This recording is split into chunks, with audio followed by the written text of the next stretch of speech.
देखो, आज के टाइम में किसी से भी पूछोगे तो हर कोई तुम्हें यही बताएगा कि उसके लाइफ में क्या प्रॉब्लम चल रही है।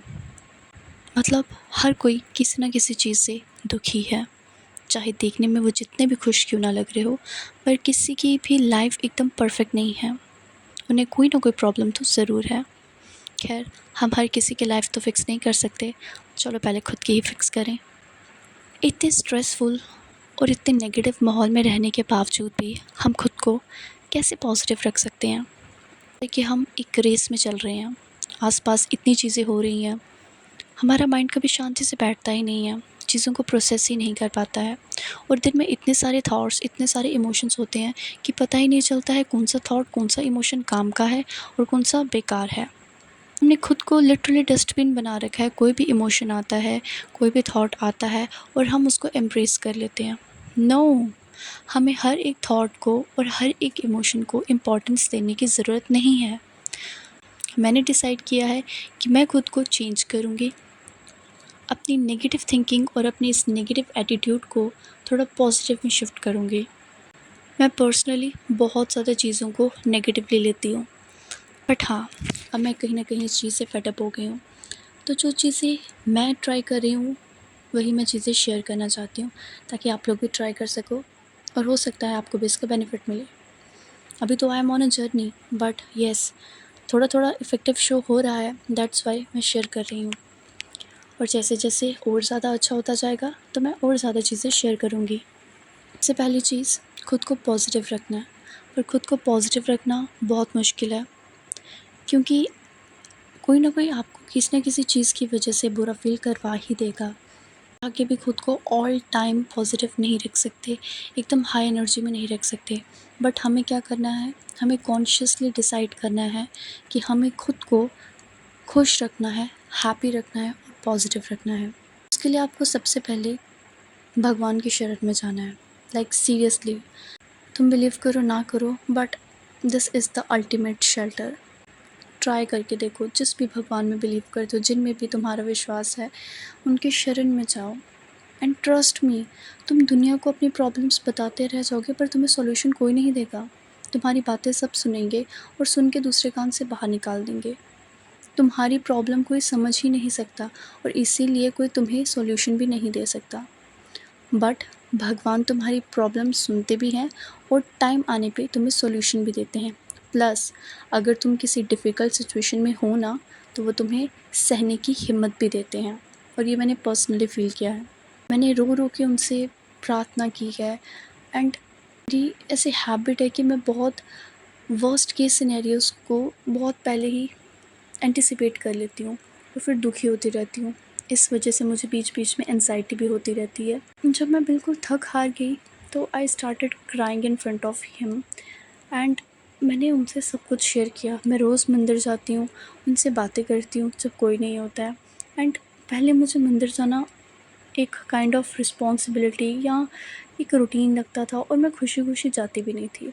बट अब मैं उनसे मिलने जाती हूँ और मुझे लिटरली खुशी होती है, बिकॉज़ मैं उनसे सारी बातें शेयर कर पाती हूँ, मैं उनको सब कुछ बता पाती हूँ। और मुझे ऐसा लगता है कि हाँ, कोई है जो मेरे साथ है, जो मुझे सपोर्ट कर रहे हैं। और पता है, अंदर ही अंदर तुम्हें एक विश्वास सा होने लगता है, एक अजीब सी एनर्जी फ़ील होने लगती है। ये इंस्टेंटली नहीं फ़ील होगा। जब तुम उस पॉइंट पे पहुंचोगे ना, जब तुम्हें लगेगा कि कोई भी तुम्हारी मदद नहीं कर सकता है, जब तुम्हें किसी से कोई एक्सपेक्टेशन ही नहीं रहेगी, ना अपने घर वालों से, ना आस-पास वालों से, ना दोस्तों से, किसी से भी नहीं, और तुम्हें लगेगा कि हाँ, तुम बिल्कुल अकेले हो, कोई भी तुम्हारी मदद नहीं कर सकता, उस पॉइंट पे तुम्हें उनकी याद आएगी। एंड ट्रस्ट मी, एक बार तुमने उनकी तरफ कदम बढ़ाया ना, तो वो तुम्हारी तरफ सही में 10 कदम बढ़ाएँगे एंड तुम्हें वो फ़ील होगा। कुछ चीज़ें ऐसी होती हैं जो तुम एक्सप्लेन नहीं कर सकते हो, वो फ़ील करने पे ही समझ आती हैं। तो भगवान की शरण लो, नाम जाप करो, उन्हें याद करो, उनसे बातें करो, उनको अपनी प्रॉब्लम सुनाओ। तुम रोज़ जाओ, रोज़ सुनाओ, उनका तुम सर खाते रहो। लाइक सीरियसली, मैं तो उनको सही में बोलती हूँ कि मैं तो आपको बोलूँगी, मैं तो बोलूँगी, मैं ये बोलूँगी, मैं वो बोलूँगी। खैर, बट लिटरली तुम शेयर तो करो उनके साथ, उन्हें भी अच्छा लगेगा। जब तुम दुनिया को छोड़ के उन पे ट्रस्ट शो कर रहे हो। और अब तो मुझे ऐसा हो गया कि मुझे अपनी प्रॉब्लम किसी और के साथ डिस्कस करने में कोई इंटरेस्ट ही नहीं रहा है। मुझे ऐसा होता है कि क्यों ही किसी के साथ डिस्कस करूं, उनको बताऊंगी ना। और मुझे बहुत अच्छा लगता है उनसे बात करके।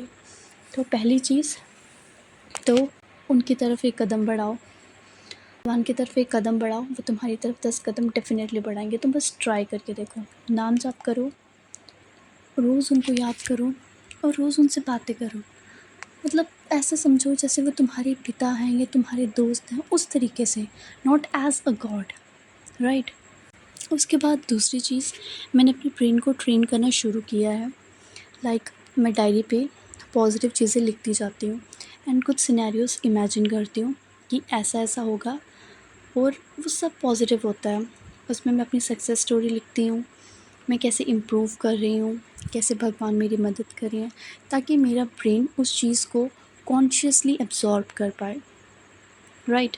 तो डायरी में मॉर्निंग में भी लिख लेती हूँ, कभी कभी, कभी कभी मैं इवनिंग में भी लिखती हूँ। एंड मैंने एक ऐप डाउनलोड किया था, आई एम समथिंग करके ऐप का नाम है। तो उसके ऊपर बहुत अच्छे अच्छे एफर्मेशंस आते हैं। तो मॉर्निंग में 1-2 मिनट के लिए मैं उसको रीड करती हूँ, और रात को सोने से पहले भी उसको मैं रीड कर लेती हूँ। एक तो ये चीज़ मैं कर रही हूँ। एक चीज़ जो मैंने और ऐड की है वो ये है कि मैं मेडिटेशन में एक अफर्मेशन की प्रैक्टिस कर रही हूँ। लाइक मैं आंखें बंद करके ट्राई करती हूँ कि एटलीस्ट मैं कुछ ना करूँ, बट खुद के साथ बैठूँ, बिना खुद को डिस्ट्रैक्ट किए, बिना फ़ोन यूज़ किए, बिना किसी से बात किए। Because you know the outer world starts pulling you. तो तुम्हें खुद को रोकना है और खुद के साथ थोड़ा टाइम स्पेंड करना है। देन धीरे धीरे उसको मेडिटेशन में कन्वर्ट करो, अपना ध्यान लगाओ, आइज़ क्लोज़ करो, कुछ भी कर सकते हो। मैं जो प्रैक्टिस कर रही हूँ, मैं एक एफर्मेशन की प्रैक्टिस कर रही हूँ, एक positive affirmation.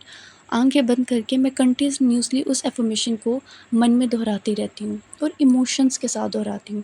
Just not as कि मैं एक लाइन रीड कर रही हूँ, बट मैं उस इमोशन को फ़ील कर रही हूँ। और हर बार मुझे वो इमोशन फ़ील हो, इसीलिए मैं एक आधी वर्ड का बीच में चेंज करती रहती हूँ, थोड़ा ज़्यादा और एम्फसाइज़ कर देती हूँ, या 1-2 वर्ड एक्स्ट्रा ऐड कर लेती हूँ, ताकि मेरा ब्रेन उसको कॉन्शियसली प्रैक्टिस करता रहे। तो फ़िलहाल अभी तक के लिए मैंने ये 3 चीज़ें ऐड की हैं, एंड आई होप आप लोग भी इन चीज़ों को अगर अच्छी लगे तो ऐड करें। बट हाँ, जैसे जैसे मैं इनको प्रैक्टिस करती जाऊँगी, और जैसे जैसे टाइम बीतता जाएगा, तो I will let you know कि इसके क्या क्या फ़ायदे हैं एंड कैसा अल्टीमेटली फ़ील होता है। देखो, at the end of the day हम सबकी एक ही गोल होता है कि हमें लाइफ में खुशी चाहिए है, पीस चाहिए है। क्योस भरी ज़िंदगी किसी को पसंद नहीं है। ऐसी ज़िंदगी कोई नहीं चाहता जिसमें सिर्फ टेंशन हो, स्ट्रेस हो, राइट। तो खुद के साथ एक पीसफुल रिलेशनशिप बिल्ड हो और हम शांति से रहें, खुश रहें, इसलिए हमें खुद का ध्यान खुद ही रखना पड़ेगा। Thanks for watching. Radhe Radhe.